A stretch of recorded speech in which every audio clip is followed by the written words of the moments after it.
So industrialisation పెరిగే కొలది cancers పెరిగిపోతున్నాయి. మరి విలేజెస్ ఏమైనా ఎగ్జామ్టెడ్ అంటే అది కూడా కాదు. మరి విలేజెస్లో ఫెర్టిలైజర్స్, పెస్టిసైడ్స్. ఓకే, ఈ లెక్కను చూసుకుంటే సిటీలో అయినా మరి విలేజెస్లో అయినా కానీ ఎక్కడైనా కానీ విలేజెస్ తక్కువే, బట్ ఈ పొల్యూషన్ నుంచి తప్పించుకోవాలి. అట్లీస్ట్ వాళ్ళు కొంచెం మనకన్నా హెల్తీ ఫుడ్ తింటారు, మంచి వెజిటబుల్స్ దొరుకుతాయి, మంచి పాలు తాగుతారు.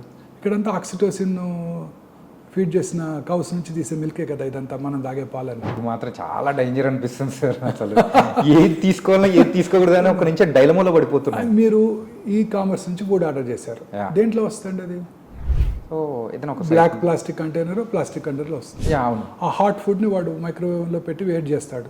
ఆ ప్లాస్టిక్స్ అన్ని billions of micro nano plastic particles ఫుడ్లోకి వెళ్ళిపోతున్నాయి. అందుకనే మా పెద్దవాళ్ళు ఆ స్టీల్ ప్లేట్ కానీ లేకపోతే మరచెంబులు. ఇప్పుడు మీరు తాగే వాటర్, బాటిల్ వాటర్, నాకు కూడా పక్కన పెట్టారు బాటిల్ వాటర్. అది ఎట్లా వచ్చింది? ఎక్కడో ట్రక్లో తీసుకొస్తారు, ట్రాలీలో తీసుకొస్తారు, సన్లైట్కి ఎక్స్పోజ్ అవుతుంది. మన ట్రాపికల్ కంట్రీ, ఆ వేడికి ఆ ప్లాస్టిక్స్ అంతా వాటర్లోకి వెళ్తాయి, అవి మనం తాగేస్తాం. ఓకే.